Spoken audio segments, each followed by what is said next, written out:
찬송합니다. 192장 찬송합니다. 임하소서 임하소서. 바람 같은 성경이에요. 192장입니다.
찬송합니다. 은혜가 풍성한 하나님은 197장입니다.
세상에 널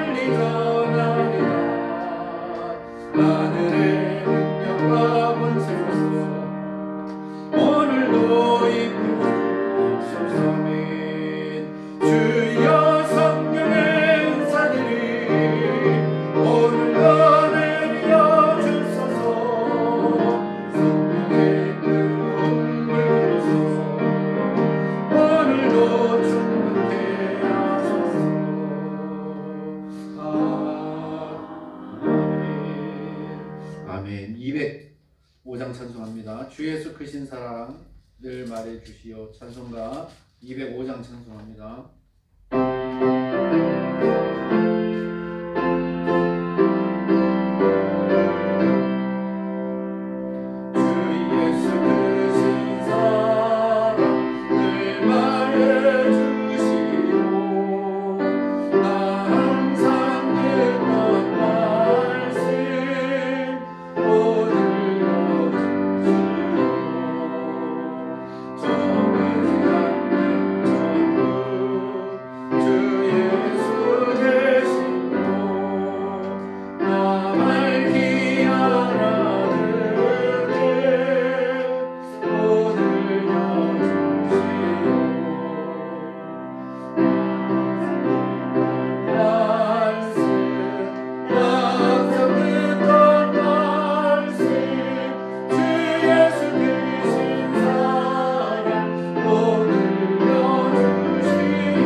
주님의 큰 은혜 찬양합니다.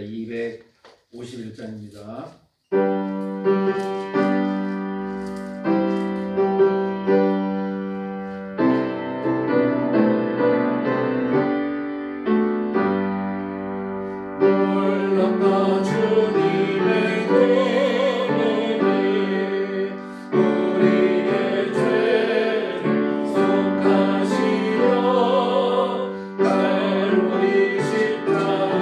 위에서 어린 양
283장 찬송가 283장 나 속죄함을 받은 후 1절하고 4절만 찬양합니다. 283장입니다.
통성기도하겠습니다. 오늘 밤에 하나님 앞에 예배를 통해서 영광 돌리기 위해서 또 우리가 예배를 통해서 큰 은혜 받기 위하여 또 교회를 위해서 뜨겁게 기도해 주시기 바랍니다.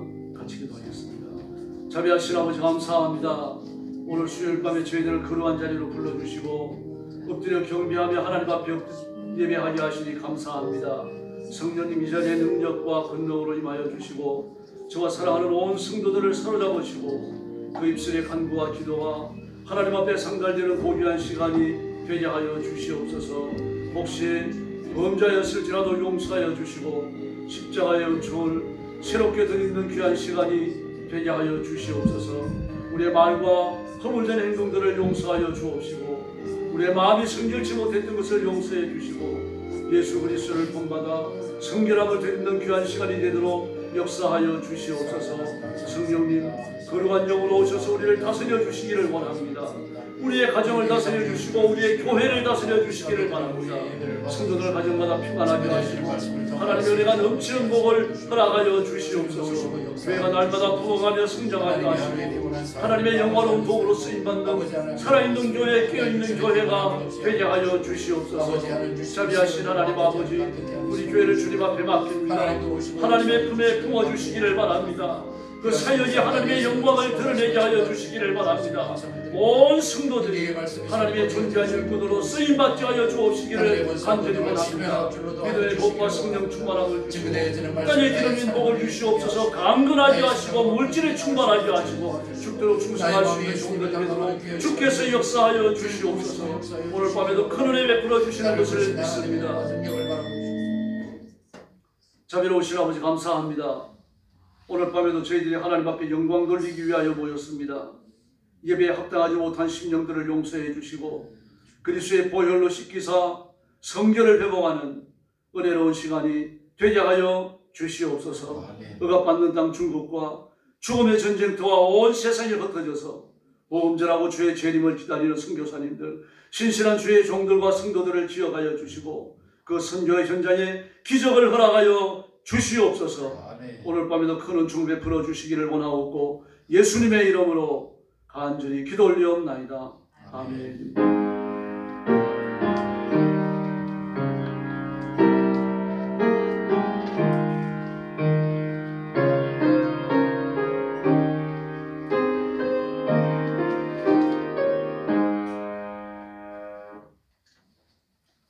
하나님 말씀 봉독하겠습니다. 요한일서 2장 1절부터 6절까지입니다. 한 절씩 교독하겠습니다. 나의 자녀들아, 내가 이것을 너희에게 쓰면 너희로 죄를 범하지 않게 하려 함이라. 만일 누가 죄를 범하여도 아버지 앞에서 우리의 대언자가 있으니 곧 의로우신 예수 그리스도시라. 그는 우리 죄를 위하여 위한 화목제물이니 우리만 위할 것 아니요 온 세상의 죄를 위하시리라. 우리가 그의 계명을 지키면 이로써 우리가 그를 아는 줄로 알 것이요 거짓말하는 자여 진리가 그 속에 있지 아니하니 누구든지 그의 말씀을 지키는 자는 하나님의 사랑이 참으로 그 속에서 온전하게 되었나니 이로써 우리가 그의 안에 있는 줄을 아노라. 6절 같이 봅니다. 그의 안에 산다고 하는 자는 그가 행하시는 대로 자기도 행할지니라. 아멘. 그 말씀의 제목은 믿음의 시금석입니다. 예수 믿는 사람, 하나님의 자녀들은 이 죄를 용서받았고 하나님의 영생하는 생명을 얻어서 천국 시민이 되었습니다. 다른 신분을 얻는 거죠. 그러나 그렇게 변화되었음에도 불구하고 죄 앞에 무너질 때가 많습니다. 그러므로 예수 믿지 않는 불신이라 말할 것도 없는 거죠. 죄를 먹고 마시고 살아가는 겁니다. 죄를 이긴다고 하는 것은 윤리와 도덕의 훈련만 갖고는 불가능하기 때문입니다. 중생하지 아니하고 하나님의 능력과 권능, 성령의 은혜와 은사로 죄를 대적하지 아니하고는 죄를 못 이깁니다. 그래서 불신자가 아무리 도덕적 훈련을 받는다고 하더라도 사서상경을 달달 외우고 책언담을 펴놓고 그 책언담대로 살아간다고 하더라도 죄성을 벗지 못합니다. 그리스도인들도 마찬가지잖아요. 우리가 믿음대로 살려고 노력을 하고 하나님의 말씀대로 살려고 애를 쓰고 기도를 게을리하지 않고 성령님의 은혜와 은사를 덧입고 살면 죄를 극복합니다. 그러나 그 상태가 쭉 유지되는 게 아니거든요. 그래서 문제가 생기는 겁니다.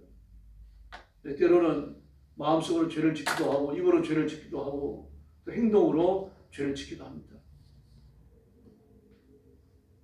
그 구치소나 교도소에 가보면요. 거의 절대 다수 80% 가까운 사람들이 기독교인들이에요. 물론 이제 구치소나 교도소에 들어와서 예수 믿는 사람들 많아요. 적은 숫자가 아닙니다. 그래서 지난 그 팬데믹 때도요. 코로나 팬데믹 때도 그 구치소 교도소의 기독교인 숫자가 꾸준히 늘었어요. 그럼 뭘 말합니까? 범죄자가 꾸준히 늘었다는 얘기예요. 늘어난 범죄자 중에 많은 숫자가 기독교인이었고 그리고 그들 중에 회심자가 또 많았다는 얘기죠. 좀 아이러니하죠. 그래도 그 예수 믿고 하나님의 자녀가 되고 신앙을 고백하고 이런 사람들은 죄 범죄는 낮아요. 근데 그렇지 않은 사람들은 죄 범죄는 없습니다. 형기를 마치고 사회에 나와서 또 죄를 짓는다는 얘기입니다. 그래서 그 교도소 통계를 보면 여주에 있는 기독교 교도소가 있습니다. 그 교도소의 재범률이 가장 낮아요. 믿음으로 훈련을 받기 때문입니다. 그러나 그 예수님 없는 사람, 하나님을 아버지라고 부를 수 없는 사람들은요, 뭐 어떤 소망을 기대할 수 없습니다. 훈련이 소용없기 때문입니다. 교도소에서 받는 훈련, 뭐 사회에 나와가지고 도덕적 훈련을 받는다고 하더라도 그 인격이 변화되지 않아요. 더러운 인격은 그대로 더러운 거죠.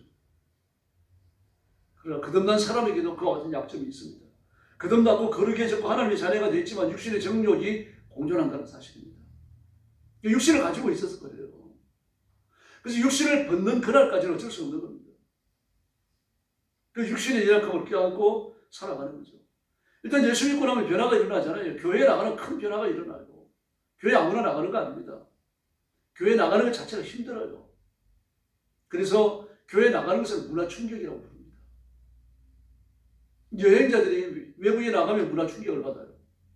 뭐 사람도 다르죠. 언어가 다르죠. 모든 게 다 달라요. 상점에 가서 물 하나 사는 것도 힘들어요. 말이 안 통하니까요. 산 다음에 돈은 어떻게 지불할 겁니까? 이 전부 문화 충격입니다. 바로 그런 문화 충격을 교회 나오는 사람들이 받는다고 말합니다. 그런데 그런 문화 충격 없이 교회 나오는 사람도 있어요. 원격결에 교회 나오는 사람. 어떤 분위기에 이끌려가지고 나온 사람도 있습니다. 그런 사람은 많지는 않습니다. 대부분 교회 나오면서 많이 망설입니다. 어렵게 나와서 완전 적응이 또 잘 안 됩니다. 종교성이 많은 사람들은 적응이 잘 되는데 종교성이 많지 않은 사람도 적응이 어려워요. 그래서 어쨌든 변화가 일어납니다. 예배에 참석하는 변화가 있고 뭐 어쨌든 기도도 하게 되어지고 찬송도 부르게 되고 그러면 가슴이 뜨거워지고 이런 은혜를 체험하게 되는 거죠. 뿐만 아니라 이 교회 나오고 하나님의 자녀가 되면서부터는요. 교회 나오기 이전에 가졌던 그런 윤리관이 없어집니다. 새로운 윤리관이 생겨요. 새로운 윤리관이 생기니까 갈등이 일어나는 겁니다. 주일날 안 나가면 마음이 불안해지고 하나님 앞에 죄송스럽죠. 11조 안 하면 헌금 안 하면요. 뭐 죄송스러운 겁니다. 갈등이 일어나요. 말씀대로 살지 못했을 때 우리 가슴이 뛰잖아요. 또 여러 가지 죄를 짓게 되면 이러다가 매맞지 않을까 하나님 앞에. 이런 생각도 드는 거죠. 그런 갈등이 일어나요. 거룩하게 살려고 노력을 하는데 또 죄를 짓는 경우도 있어요. 때로는 막 육두문자를 쓸 때가 있고 막 감정이 격해갖고 말입니다. 둘이 막 꼬라보고 싸우려고 그럴 때도 있고요. 근데 심각한 지경까지 갈 수가 있다는 얘기입니다. 이 심지어 술, 담배로 돌아가는 사람도 있어요. 예수 믿고 하나님의 자녀인데 그 통성기도 시간에 기도도 하는데 대피기도도 하는데 음담패설을 못 버리는 사람도 있습니다. 참 이게 문제죠. 그래서 뜨거운 시간이 같이 있습니다. 예수 믿는다는 걸 알고 죽으면 하나님 나라에 간다는 걸 아는데 죄도 회의도 같이 존재하는 겁니다. 예수 믿고 나면 구원의 진리가 명확해지죠. 여러 가지 살심과 용기가 생기고 또 결심도 하게 됩니다. 근데 여전히 불확실한 부분이 있습니다. 그게 뭡니까? 안 그러고 싶은데 또 죄를 지어서 범민하게 되는 거죠. 하나님의 말씀에 대해서 모든 걸 다 알게 되면 좋겠는데 말씀 모르는 건 투성입니다. 설교를 들은 말씀인데 그 다음에 또 읽으면 무슨 말인지 모르겠어요. 기독교인이 어떻게 살 것인지 뭐 순간순간 생각이 나면 좋겠는데 그것도 잘 안 되고요. 물론 이제 내가 그리스도이니까 이런 말 안 해야 되겠다, 이런 행동 조심해야 되겠다, 뭐 그런 때도 있습니다. 그런 상태, 깨어있는 상태가 늘 유지되는 건 아니거든요. 회의가 찾아오는 겁니다. 범민이 찾아온 거예요. 이게 이 땅에 있는 그리스도인들의 현주소입니다.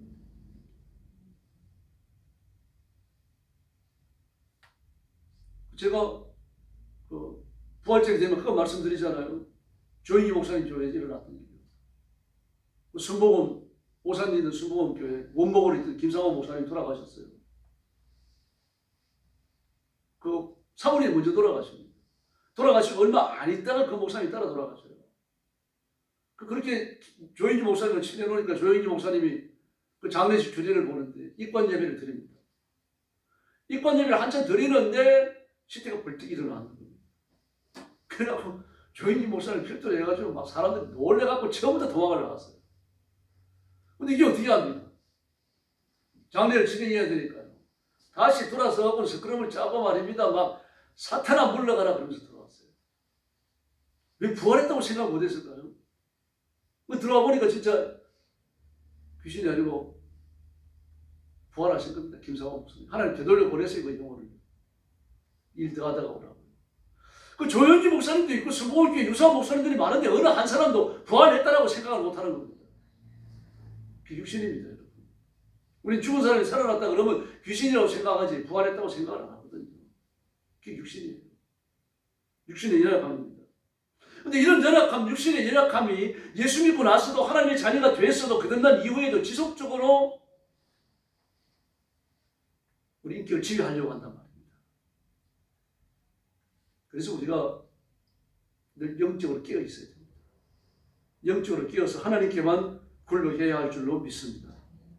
로마서 7장 18절을 보면 이게 바울이 그 자신의 내면을 통찰하다가 고민을 많이 하는 사람입니다. 로마서 7장을 보면은 바울이 내면적으로 얼마나 혹독한 시련을 거치는지를 알 수 있죠. 이렇게 말 18절에서요. 내 속, 곧 내 육신에 선한 것이 거하지 아니하는 줄을 아노니.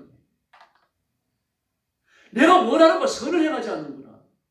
우리 납시돼요.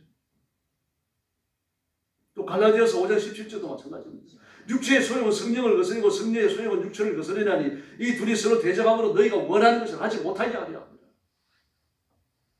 육신의 상태를 정확하게 꿰뚫어 봅니다. 그렇다고 해서 육신에 치면 안 되죠. 기도해야 되고 말씀으로 무장해야 되고 성령의 은사와 은혜가 임하면 육신을 이기게 될 줄로 믿습니다. 또 우리는 그 육신을 따라 살아왔던 많은 못된 습관들을 갖고 있어요. 어느 집사님 한 분은요, 목재 도매를 하시는 분인데, 자기가 직접 주문을 받고, 또 제재에 와서 생산을 하고, 그리고 또 배달도 해요. 안 그러면 이제 기사 하나를 써가지고 월급을 줘야 되니까 그걸 아끼기 위해 가지고요. 그러니까 뭐 전국 여러 군데 아는 데가 있고 거래처가 있고 그런 거죠. 그러니 뭐 거래처를 관리해야 되니까 뭐 술도 먹고 그렇죠. 이제 이분이 예수 믿고 교회를 나온 겁니다. 이제 교회 나오면서 딱 술 끊어버리고 11조하고 사람이 변화되는 거예요. 그런데 한 번은 로마서 공부할 때인가 요한복음 공부할 때인가 한번 그러더라고요. 저는 지금도요, 막 저는 제사를 지내거나 잔치자리에 가가지고 전을 붙이고 막 수육이 나오고 고기를 굽고 기름진 음식을 보면은 등불이 쫙 한다는 겁니다. 술을 먹고 싶어. 예수 믿는 하나님의 자녀가 되었지만 술을 먹었고 술을 통해 가지고 가졌던 그 쾌락에 대해 가지고요, 그 기억이 남아 있거든요. 그게 반응을 하는 겁니다. 거듭나지 않아서 그런 게 아니죠. 육신의 습관이 이렇게 뼛속에 깊이 박혀버린 겁니다. 그래 놓으니까 은혜를 받은 이후에, 성령의 은사를 받은 이후에도 술로 되돌아가는 사람, 담배로 되돌아가는 사람, 죄로 되돌아가는 사람이 있는 겁니다. 심지어 바람 피우는 사람도 있어요. 거듭나놓고도. 솔로몬을 보십시오. 얼마나 큰 헌신을 합니까? 이 살아계신 하나님을 만나잖아요. 만나서 하나님과 대화를 나눠요. 그랬음에도 불구하고 정략기는 못 버리죠.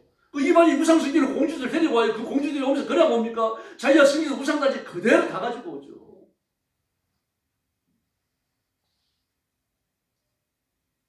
근데 결국 그것들이 무너지잖아요. 그 공주들 위해 가지고 말입니다. 여름 궁전 지어주고 겨울 궁전 지어주고 말입니다. 백성들은 막 부역에다 대고 세금에다 대고 말입니다. 막 허리가 휘는데요. 온갖 욕심을 다 부리죠. 우상숭배에 빠지죠. 말년이 얼마나 비참해집니까? 육신을 다스리지 못해서 그런 거죠. 은혜가 부족해서 그런 게 아니고 결심이 약한 겁니다, 여러분. 하나님의 은혜가 주어지고 우리 편에서도요, 100% 열심을 내야 돼요. 어느 정도 열심을 내야 되니까 히브리서가 지적하는 것처럼 피 흘리기까지입니다.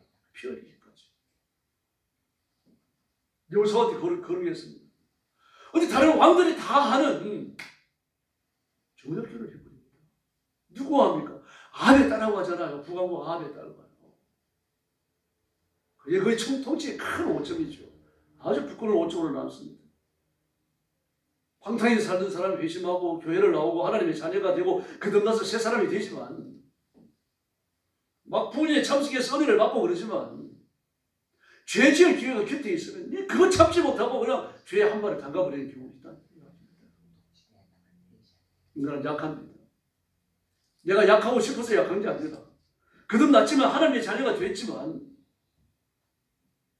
여전히 육신의 소욕을 다스리지 못하기 때문에, 육신의 소욕을 한번 다스려 놓으면은 이 다스리는 상태가 쭉 유지되면 좋은데 그게 아닙니다. 다시 일어나요. 다시요.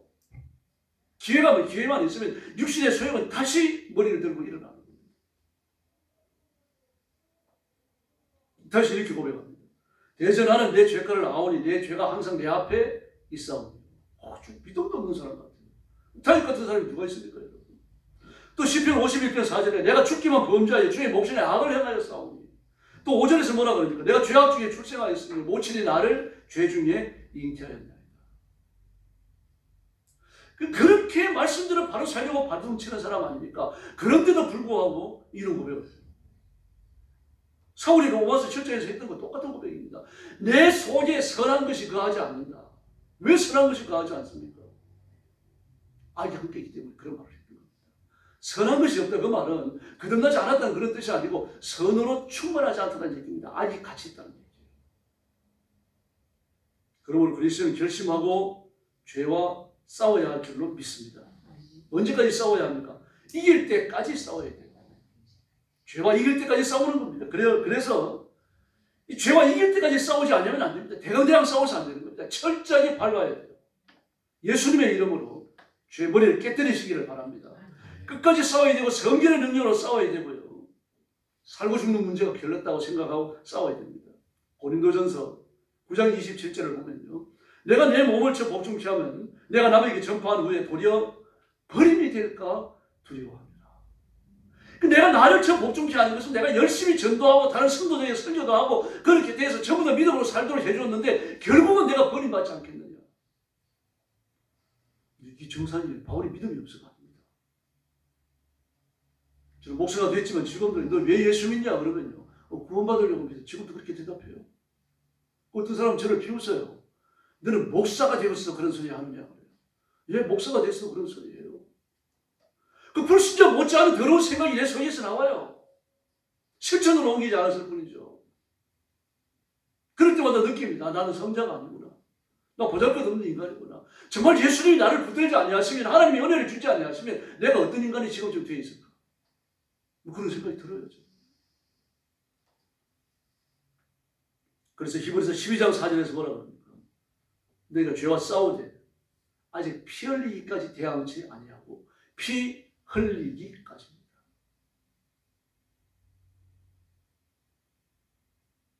바울이 뒤끝 장렬하는 사람이라고 그랬죠. 무슨 여기 가졌던 사람이에요. 용서 잘하는 사람이 아닙니다. 누가 실수를 오랫동안 기억하는 사람이에요. 근데 마지막에 갚아요. 바울 서신을 주의 깊게 읽어보시기 바랍니다. 그런 기록이 몇 번 나와요. 용서 안 한 게 아닙니다. 용서했지만 그가 했던 과거의 실수도 안 잊어버리고 있어요. 그리고 기회가 왔을 때 그걸 한번 갚아버립니다. 몇 번이나 그런지 모르겠습니다. 성경에 몇 번 나옵니다. 베드로에게 그랬죠. 우리도 교회에 그렇게 했습니다.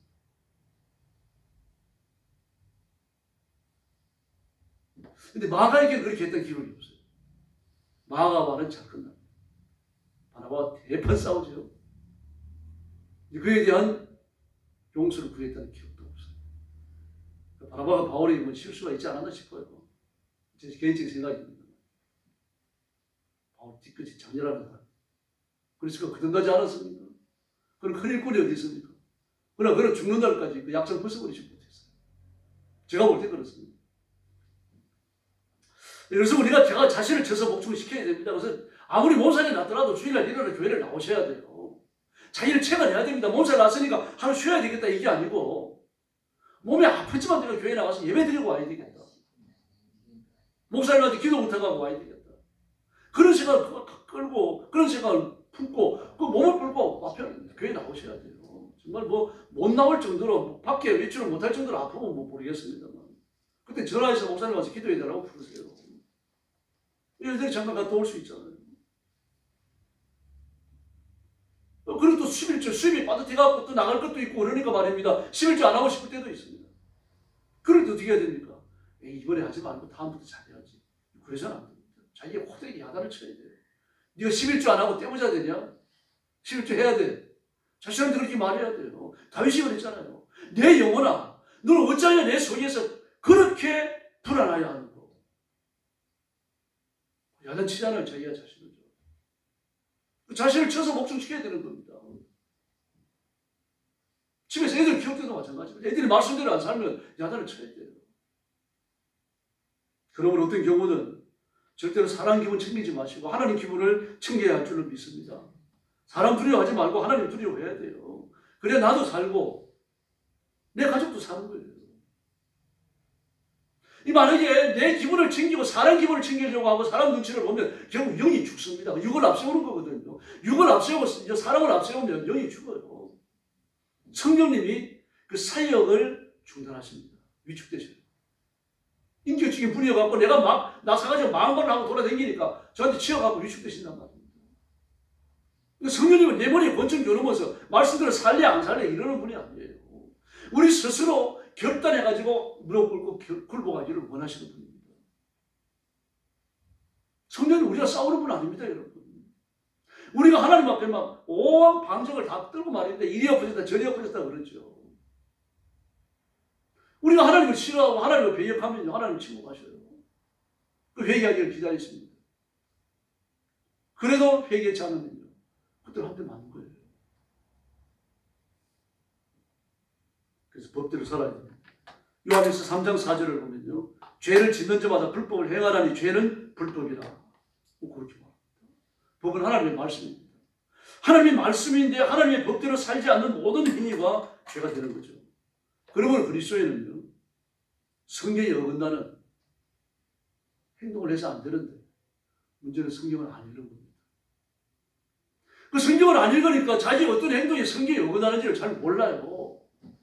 또 나중에 생각이 납니다. 이런 일이 벌어지고 난 다음에 그때 내가 왜 그랬을까 좀 참을 거예요. 그 순간에 하나님의 말씀이 생각이 나면 괜찮은데 그때는 막 하나님의 말씀이 새까맣게 잊어버려집니다. 생각이 안 납니다. 그래서 늘 하나님의 말씀을 기억의 상층부에 존재하도록 성경을 읽어야 돼요. 아무 방법이 없습니다. 직분하고 관계가 없어요. 목사도 장로도 권사도 집사도 하나님의 말씀을 안 읽으면 별 볼일 없습니다. 그 위기의 순간에 하나님의 말씀이 내 기억 속에 남아있질 않아요. 옛날에 서부 영화 보면 말입니다. 막 총가지로 쏘고 사람 죽잖아요. 죽고 나면 후 그런 다음에 그 위에서 기도해 주잖아요. 주여 이 영혼을 주님 품에 인도해 주십시오. 이렇게. 그럼 총을 쏘지 말아야지 그 기도를 왜 합니까? 이율 배반적이죠. 신앙의 껍데기를 가지고 있는 겁니다. 그러므로 그리스도인은 말씀대로 살아야 할 줄로 믿습니다. 그 말씀대로 살든지 아니든지 그거밖에 없어요. 중간지대가 없습니다. 여러분. 하나님을 사랑한다고 하면요, 하나님의 법에 일절 순종해야 됩니다. 그게 우리 입장이에요. 두 남녀가 연애하는데 말입니다. 막 자기가 하고 싶은 대로 해버리면 안 되잖아요. 상대가 원하는 선물을 해줘야죠. 그 책에 보니까 그게 나왔더라고요. 옛날에 막 그 리더스 다이제스트, 샘물 이런 오래된 책들 있잖아요. 그 어디서 읽은 기억이 나요. 3남 1녀가 사는데 막내가 아들입니다. 손 위에 누이 셋이 있는 거죠. 그 누이 셋은 아주 활발해요. 그 네 번째 태어난 아들은 좀 유순한 겁니다. 그러니까 그 여자애들이 아주 활발하니까 말입니다. 얘를 갖다가 하나 있는 아들을 갖다가 그 남동생을 갖다가 여자처럼 꾸며버리는 거예요. 머리에 핀도 꽂아주고 막 엄마 그 입술 갖다가 말입니다. 뭐 발라주기도 하고 말이죠. 색조 화장을 해주기도 하고 자기들 옛날에 입던 옷들을 갖다 입히기도 하고 말이죠. 근데 얘는 싫은 거예요. 그게 싫지만 이 성격이 좀 내성적이어가지고 그걸 못하는 거예요.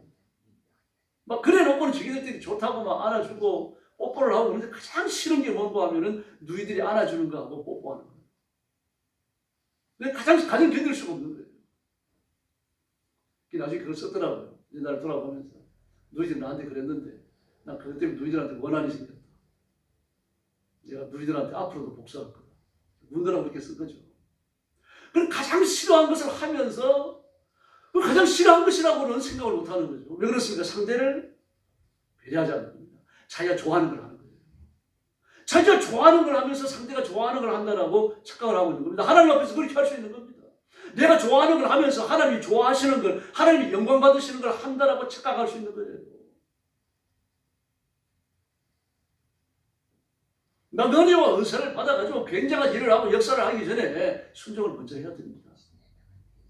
하나님은 순종을 가장 기뻐하실 줄로 믿습니다. 그 나머지는 그 위에 있는 거예요. 그 위에서 능력도 행하는 거고, 그 위에서 은사도 나타나는 거고, 그 위에서 기적도 나타나는 거죠. 이 법대로 사는 겁니다. 경기장에서도 법대로 경기해야 되잖아요. 경기를 해도 다 이겼는데 약물 검사에서 양성 반응이 나왔어요. 그런 거 승리하고 다 몰수당합니다.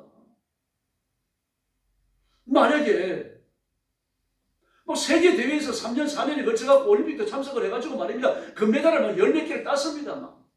올림픽에서 따고 세계 대회에서 따고 막 그랬어요. 수영을 너무 잘해가지고. 그런데 나중에 4년 후에 약물 반응이 양성으로 나왔다고 밝혀지네요. 4년 동안 땄던 금메달 전부 빼앗겨요. 다 몰수당합니다. 그리고 앞으로 몇 년간 경기에 못 나온다. 버리시고서요. 그 사람 선수 생명 끝나는 거죠. 그러면 지금까지 해왔던 CF까지 다 잘려버리죠. 잘리는 걸로 끝납니까? CF에 손상을 입혔으니까 또 손해배상을 해야 됩니다. 무서운 일들이 기다리고 있는 거죠. 뭐 축구하다가 승질난다고 상대를 걷어차요. 옐로 카드 받고 쫓겨나는 겁니다. 이게 반복되면요. 뭐 3경기, 4경기 또는 2년, 3년 경기에 출장 못해요. 우리나라는 축구자의 폭력을 일삼는 것이 굉장히 엄격합니다. 국내 리그에서요. 폭력을 저질렀다 그러면요. 국내 리그에 못 씁니다. 몇 경기 못 쓰다가 뭐 2-3번 반복되면요. 몇 년간 못 쓰죠? 그럼 선수 생명 끝나요. 외국으로 나가야 돼요. 외국으로 나가면 어떻게 따라갑니까? 한국에서 축구 사다가 폭력하는 버릇이 있다. 이게 따라갑니다. 그런 것처럼 따라가요. 복시나 태권도, 격투기에서는 벨트라인 아래는 가격을 못하게 되어 있습니다. 이제 가격을 하면 실제 패해버립니다. 벌점을 받는 걸로 끝나는 게 아니라 아예 실제 패입니다. 패하는 거예요. 법대로 경기한다고 하는 건 대단히 중요한 겁니다. 법대로 경기하지 않으면 끝나는 겁니다. 조이스 레시피입니다. 그 마라톤에서 올림픽 2번에 걸쳐가지고 금메달을 땄죠. 3번째 나올 줄 알았는데 안 나왔습니다. 전 세계적으로 막 대단한 여자입니다. 그 왜 그런가 하면은 전혀 약물과는 동떨어져 있습니다. 이 올림픽 경기가 열려지기 몇 달 전에는 감기약도 안 먹어요. 감기약으로 약물 양성 반응이 나올 수 있으니까. 그거는 감기약 먹다는 것이 의사 처방으로 밝혀지면 괜찮은 거예요. 근데도 안 먹어요. 그리고 3번째, 올림픽 3번째 되는 해에도 나갈 수 있습니다. 나가려고 하면 어떻게 해야 됩니까? 저 유신의 힘만 갖고는 안 되니까. 검사에 나오지 않을 정도의 가벼운 약물 처방을 써야 되는 거죠. 그게 싫어서 안 나와요. 그래서 그의 면제가 됩니다. 이와 같이 문제는요. 범죄와 실수가 현대 그리스도인들에게도 있다는 사실입니다. 평소에 신앙이 아주 철저하고 뜨거운 것 같은데 결정적 순간에 위기가 찾아오거나 신앙의 본색이나 신앙의 질이 드러나기도 하는 거죠. 11조도 법대로 해야 됩니다. 기도도 법대로 해야 되는 거죠. 주일 성수도 법대로 해야 됩니다. 11조가 액수가 적을 때는 할 수 있어요. 액수가 많아지면. 이런 때 박성수 장로님이요. 너무 기독교 색채가 강해가지고 사원들한테 항의를 많이 왔습니다. 사랑의 교회를 나가는데 사랑의 교인들은요. 박성수 장로님 존경합니다. 왜냐고 하면요. 법대로 11조 합니다. 정확하게. 한 달에 400억을 벌면 40억 11조를 해야 교회에 나가요. 그 만약에 1년 동안에 1000억을 벌었다면 100억을 11조 합니다. 다 알아요. 너희들이 그걸요. 그럼 그러는 사람이 얼마나 있겠습니까? 저는 한국의 그리스도인 CEO들 중에서 한 사람밖에 못 본 것 같아요. SK 최태원 11조 하겠습니까? 아니에요. 그 양반요. 1년에 벌어들이는 연봉이 얼마인데요? 회사에 주는 연봉과 그거 가지고 있는 주식에서 얻어지는 주식 이익금. 이처럼 법대로 11조 한다라고 하는 우리 쉬운 일입니다. 그런데도 쉽지 않은 경우가 있죠. 그래도 11조 해야 됩니다. 11조 액수가 많아지면 많아지는 데도 기뻐해야 됩니다. 11조 액수가 더 적어지면 적어도 할 수 없는 거죠. 하나님 앞에 감사해야 됩니다. 또 법대로 주일을 성수해야 됩니다. 주일날 직장 출근을 해야 된다. 뭐 어쩔 수 없는 일이죠. 그럼 직장 출근하지 않기 위해서 최선을 다해야 돼요. 애를 많이 써야 됩니다. 직장에 출근하지 아니하고 주일날 교회 나오기 위해 가지고 할 수 있는 모든 노력을 다 해야 돼요. 뭐 어떤 분은 주일날 직장에 출근 안 하고 교회 나오기 위해 가지고 주중에 야간 근무 도맡아 하는 분도 있고 막 피눈물 나는 노력을 하는 분들이 있더라고요. 간증을 들어보니까. 그러면서 어렵게 주일 성수를 해가는 사람들이요. 그러니까 내가 하나님께 바치는 헌신입니다. 성도와 이와 같은 부분들은 죄와 실수와 허물을 이겨내는 열정이 그 바탕에 있어야 됩니다. 실용적으로 선택하면 안 됩니다. 할 수 없지 뭐 사정이 이렇게 되는데 뭐 그러다 보면 지킬 율법이 없습니다. 할 수 없는 거 아니에요? 율법을 어길 상황이 되면 할 수 없는 거 아니에요? 말입니다. 법대로 신앙생활을 안 하는데 법대로 11조 안 하고 법대로 주일 성수 안 하고 법대로 하나님 앞에 헌신 안 하는데 기도생활 안 하고 법대로 성경을 안 읽는데 생명이 왔다 갔다 하는 위기의 순간이 펼쳐지고 법대로 생명을 포기하겠습니까? 더 못하죠. 그러니 주기철 목사님 같은 경우도 순교 앞에서는 한 발짝 물러섰던 거예요. 만약에 그 위기의 순간에 그 사모님, 오영구 사모님 나타나가지고 주기철 목사님을 막 강하게 이렇게 격려하지 않았으면요, 순교 못했을 겁니다. 성도 이와 같은 실용주의적 가치관을 습관에서 나옵니다. 일상생활 속에서 하나님 말씀대로 살려고 애를 쓰고 노력을 하니 갈 수 없는 거예요. 이런 핑계들, 실용주의적 이해들을 이겨낼 수 있는 겁니다. 밥이라도 먹고 살아야지 할 수 없잖아요. 하나님 봐주실 줄 알죠? 안 봐주십니다. 법대로 하지 않은 것은 아는 거예요. 권사님, 김영국 권사님,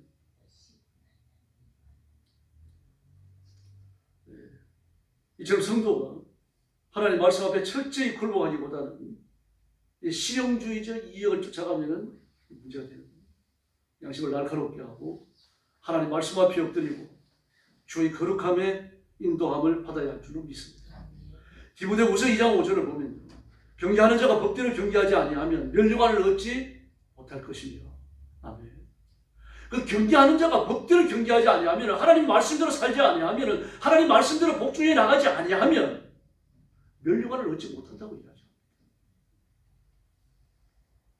올림픽 꽃이라고 부르는 마라톤에서 아무리 1등으로 들어왔다고 하더라도 자전거를 타고 들어오면요, 금메달을 못 주죠. 스키점프에서 1등을 했다고 하더라도 약물 보증한게 발견되면요, 다 몰수패 됩니다. 신앙도 마찬가지입니다. 법대로 믿어야 돼요. 그런 뜻에서요, 일본인들이 가지는 신앙의 친구는 성경적인 것이 아닙니다. 그 자기 눈앞에서 신앙을 고백한 사람이 죽어 넘어진다고 그래갖고 신앙을 부인해서는 안 된다는 이야기입니다. 나는 진짜로 믿는데 지금 생명이 왔다 갔다 하니까 할 수 없어가지고 신앙을 부인한다. 그럼 위기가 지나가고 나면 난 잘 믿을 거다. 그 법대로 믿는 게 아니죠. 만약에 예수님이 그런 식으로 3년 만에 공생애를 보내셨다면 십자가 안 지셨죠. 십자가 지는 고통이 어떤 것인지 아니까 겟세마네 동산에서 아버지 앞에 기도하시잖아요. 아버지 할 수만 있다면 이 잔을 내게서 옮겨주십시오. 얼마나 고통스러운지를 아셨기 때문에요. 네. 중세의 기독교를 고문하는 고문 도구가 있었습니다. 로마 시대에요. 그게 이제 기도하는 소녀라고 하는 고문 도구인데요. 사람 앞판과 뒷판을 칠판으로 만들어요. 그리고 앞판과 뒷판에 쇠못을 삐죽삐죽 박아놔요. 10cm, 15cm 되는 것을. 그 위에다가 사람을 위고는 위에서 벗겨집니다. 그게 뭐가 되겠습니까? 죽을 때까지 그냥 두는 거예요. 그런 다음에 시체를 빼내가지고 돼지한테 먹이를 던져줬어요. 그걸 만행을 저질렀습니다. 돼지가 얼마나 먹성이 좋은지요. 뼈 하나 안 하니까 다 먹는다. 그 돼지를 또 잡아가지고 시장에 내다 팔고요. 이런 짓을 저질렀는데 그런 만행이 중세에도 재현되었죠. 그리고 우리 기독교의 핍박을 받을 때 제대로 죽을 각오를 할 수 없는 거죠.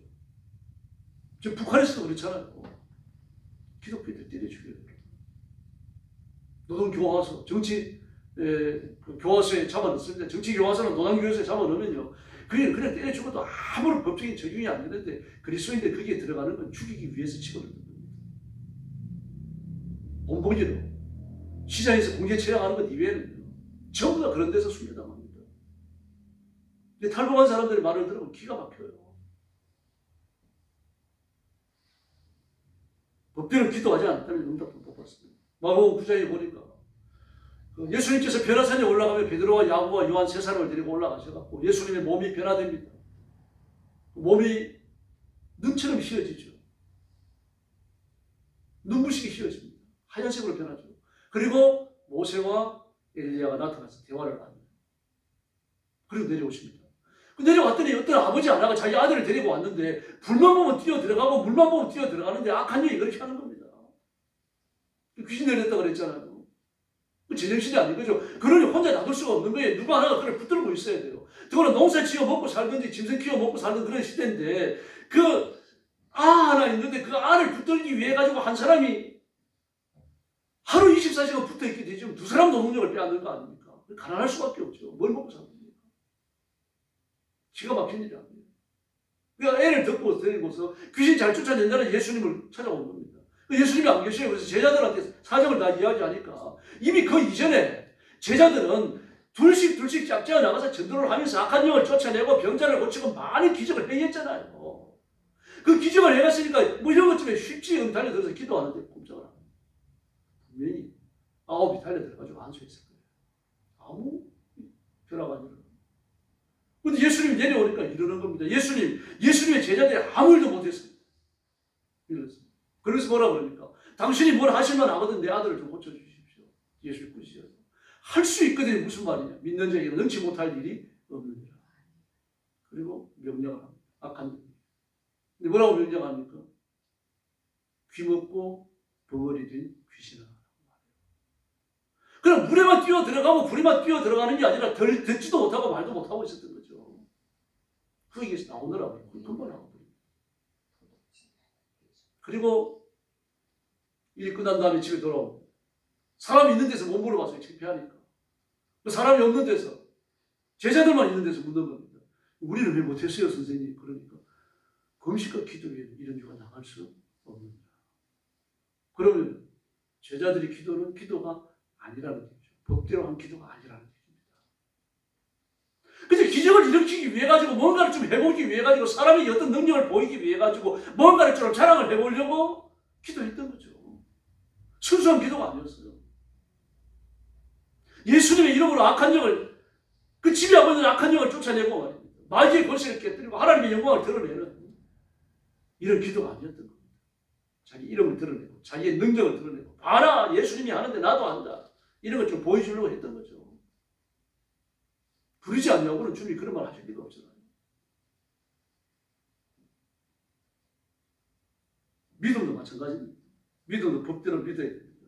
법대로 믿지 않는다면 그 결과는 지옥입니다.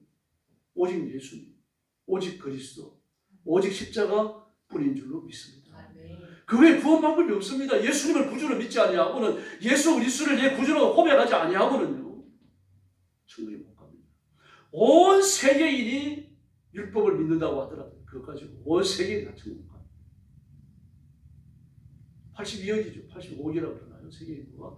그 85억 중에 한 사람이 예수 믿고 85억 전부가 예수 믿지 않으면요 85억 전부가 다 지옥 가는 겁니다. 한 사람만 천국 가는 거예요. 그게 벌입니다. 죄의 결과는 항상 무슨 영혼입니다. 하나님의 용서와 자비와 사랑을 기만했기 때문입니다.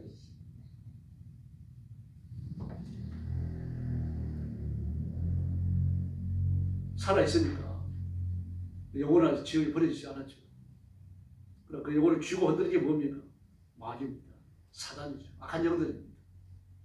그 마귀가 쥐고 흔드니까 그 삶이 얼마나 피폐하겠습니까? 그러므로 예수님의 이름으로 앞서고 죄를 극복하고 예수님의 이름을 높이는 그리스도인이 되어야 할 줄로 믿습니다.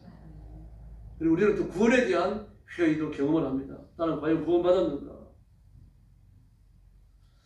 회의는 좀 심각한 결과를 가져올 수 있습니다. 그럼에도 불구하고 많은 사람들이 자기의 구원에 대해서 순간적으로나마 회의할 때가 있습니다. 야, 천국이 없으면 어떡하지? 혹시 하나님이 나를 버리지 않으실까? 뭐 믿지 않았을가 아니라 그런 회의가 순간순간 지나갈 수 있다는 이야기입니다. 여기도 순복음교회 김순서 전도사님이라고 있었어요. 아주 부자입니다. 주변에 있는 사람이 간첩이라고 생각할 정도로 부자였어요. 요 최근의 일이 아니고 제가 청년 때입니다. 그 용문산의 겟세마니 기도원도 기도원을 지어가지고 운영하고 있었고요. 그때 잘 되고 있었어요. 신학생들하고 청년들이 기도하면 전부 다 숙식 무료로 제공합니다.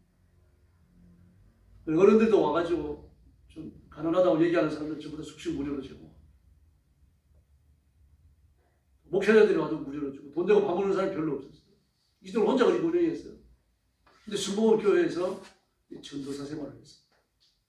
근데 그분이 한번 그러더라고요.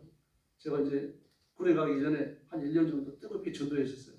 무전 전도여행도 다니고 그때 이제 그분이 확성기 하나 사주고 전도지 계속 대주고 그랬었어요. 한번 오라 그래가지고 가서 이제 그 집에 방문해가지고 이제 대화를 나누는데 한번 그런 말을 하더라고요. 아마 당신들은 전도하도 열심히 댕기느라고 시간이 없으니까 막 그런 생각도 안 들 겁니다. 그러면서 한 번은 이런 생각이 들었다는 거예요. 겟세마네 동산에 올라가서 기도하는데 내가 지금 무슨 짓을 하고 있지? 갑자기 그런 생각이 드는 거예요. 내가 미친 짓 아닐까? 천국도 없고 지옥도 없는데 죽으면 다 끝나는 건데 나 혼자 이러고 다니는 거 아닐까? 근데 그런 생각이 휘딱 지나가는 게 아니라 한참 동안 머릿속을 장악하고 기도가 안 되는 거예요. 마귀의 큰 시험이죠. 힘써가지고 악한 마귀가 예수님의 이름으로 명하노니 떠나가라. 막 고래고래 소리를 지르고 한 2시간 지난 다음에 그 풀리더라고요. 그 간증을 들으면서 이렇게 느껴집니다. 아, 구원에 대한 회의는 마귀하고 우리 틀림없다. 그 성령이 하시는 게 아니거든요. 마귀가 그런 시험을 하는 겁니다. 그래서 여러분 믿음과 말씀에 붙여 서주시기를 바랍니다. 절대 성경을 비트는 설교를 주의깊게 듣지 마시기 바랍니다. 듣고 이렇게 힘들면 차라리 예배 드리다 말고 다 오세요. 말씀이 바로 선포되는 교회가 아니면 그 예배는 살아있는 예배가 아닙니다. 예배의 생명력은 말씀의 바른 선포가 좌우하는 겁니다. 찬송을 좀 잘 못 부를 수 있습니다. 뭐 기도도 뚜벅뚜벅 할 수 있어요. 기도가 유창하지 못할 수도 있는 겁니다. 그러나 설교는 바로 선포돼야 합니다. 설교가 비틀어지고 있으면 그 예배는 잘못된 예배입니다. 그러므로 우리가 믿음의 말씀에 붙여 서야 되고 하나님의 능력과 권능으로 지원을 받고 있어야 됩니다. 이 구원은 의식 세계에서 일어나는 게 아니라 무의식 세계에서 일어나요. 영혼 속에서 일어난단 말입니다. 이 구원은 생생히 일어나는 게 아니고 내가 눈 번듯이 뜨고 있는데 밥을 먹는 것처럼 그래 일어나는 게 아니고 내 내면에서 영적 세계에서 내 영혼이 죽었다가 살아나니까. 그럼 내 영혼이 죽었다가 살아나는지 안 살아나는지 어떻게 합니까? 그 의식 세계에 깨달아지고 알려져야 내가 거듭났구나 이걸 알게 되는 거예요. 그런데 거듭나는 시점과 내가 의식 세계에 내가 거듭났다는 것이 알려지는 시점이 똑같은 사람은 드물어요. 정말 드뭅니다. 그래서 자기가 언제 태어났는지 자기 생일을 알잖아요. 어떻게 압니까? 부모가 알려줘서 아는 거죠. 자기가 태어나는 걸 봐서 아는 거 아니잖아요. 영적으로도 마찬가지입니다. 내가 거듭났고 하나님의 생명을 가졌지만 내가 언제 몇 년, 몇 월, 며칠을 거듭났는지 누가 압니까?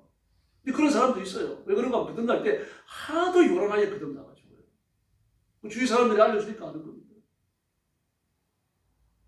내가 언제 태어났는지, 언제 거듭났는지 영적 세계를 모른다 그래가지고 거듭나지 못했다고 누가 주장했었죠? 구원받고 본신천이에요. 박옥수. 기복순 거예요, 박옥수. 1년에 한두 번 짓고 장중체육관에서 집회하고 있죠. 요즘은 장중체육관에서 아니고 딴 데서 합니다. 아마 안 빌려주는 것 같아요. 그러니까 호텔 세미나를 빌려갖고 하고 그러던데요. 그 기자님입니다, 여러분. 내가 태어나는 육신의 생일을 누가 알려줘야 알잖아요. 우리가 스스로 아는 거 아닙니까? 태어나는 현장에 내가 없어요. 태어난 다음에 내가 있는 거죠. 영적으로 태어나는 현장에 내가 없습니다, 여러분. 그럼 그 자리에 삼위일체 하나님은 계시는 줄로 믿습니다. 천군 천사가 있어요. 나중에 깨닫게 됩니다. 이게 육신의 세계에 나중에 알려지게 되는 거죠. 그러니까 이제 흔들리는 사람이 나오는 거예요. 또 이 어머니 모태에서 믿는 사람들은요, 거듭나는 체험조차도 확실하지 않은 사람들이 있습니다. 그런 경우는 더 흔들리죠. 그런데 오늘 본문에 보면요, 거듭났다는 사실을 알려주는 표시가 있습니다. 1절 말씀에 이를 쓰면 너희를 죄를 범치 않게 하기 위해서다. 다시 말해서 죄를 인식합니다. 거듭난 사람. 죄에 대한 인식이 없으면요, 거듭나지 않았습니다. 기독교의 진리를 아무리 많이 알고 있더라도 죄에 대한 인식이 없어요. 죄 짓는데 부끄러움이 없습니다. 다음 두 번째, 하나님을 인식하고 심판에 대한 의식이 있습니다. 누가 죄를 범하면 아버지 앞에서 심판받는다는 사실을 아는 거예요. 일치도 나오잖아요. 죄에 대한 의식이 있죠. 죄 지으면 심판받는 거 안다 그러죠. 세 번째, 예수님이 우리의 화복지물이라는 사실을 알아요. 예수님 말고는 또 길이 없다는 걸 압니다. 그 다음에 네 번째, 회개에 이르게 되는데 범죄했을 때 고통을 느끼고 회개에 힘쓰는 사람이 됩니다. 죄를 전혀 안 짓는다는 뜻이 아니죠. 회개의 제철을 반드시 그친다는 뜻입니다. 다음 다섯 번째, 그렇게 살려고 노력합니다. 5절에 나오잖아요. 그 말씀을 지키는 자는 아버지의 사랑이 그 속에서 온전히 됐다라고 말합니다. 이 다섯 가지 더 됩니다. 요한일서 1장에서 집중적으로 나와요. 예수 믿는다는 표시가요. 오늘 본문에서 다섯 가지가 나왔습니다. 저 여러분 거듭났고 하나님의 자녀인 줄로 믿습니다. 그러므로 내가 거듭난 증거를 가지고 사는가 한 번 더 확인하시고 믿음의 승리, 믿음의 승리자가 누리는 축복과 성공을 만세 누리고 전하고 또 간증하는 귀한 성도들이 되기를 예수님의 이름으로 축원합니다. 기도하겠습니다. 자비로우신 아버지 감사합니다. 우리가 예수 믿고 하나님의 자녀가 됐지만 때로는 흔들릴 때가 있습니다. 몸이 피곤하고 힘들어서 그럴 때도 있고 또 내가 가진 진리를 확실히 붙들지 않아가지고 흔들릴 때도 있습니다. 저희들의 부족함을 가볍게 여기시고 성령 충만함을 주시고 믿음의 부유함을 주시고 견고히 세워 주옵소서. 다시는 신앙의 빗길을 걷지 아니하고 마음의 의심을 품지 아니하고 하나님의 말씀을 부지런히 읽어서 말씀대로 확실히 있게 살아가는 귀한 종들이 되게 하여 주시옵소서. 예수님의 이름으로 간절히 기도 올리옵나이다. 아멘.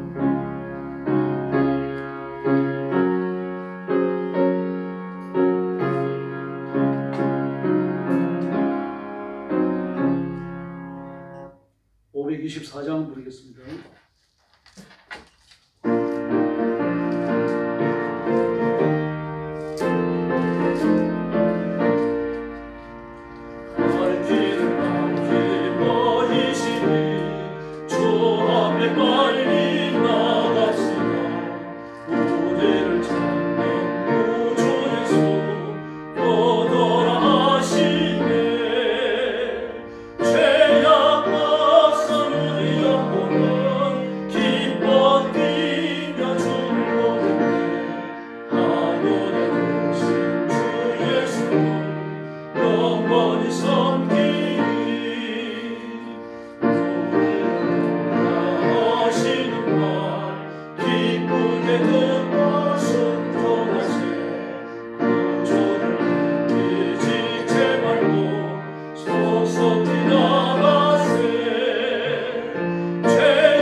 주중에 모이는 새벽기도 금요일 기도에 많이 참석해 주시기 바랍니다.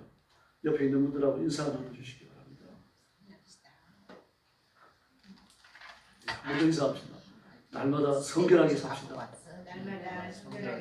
할렐루야. 우리 머리 숙여서 주님 가르친 기도 드리겠습니다.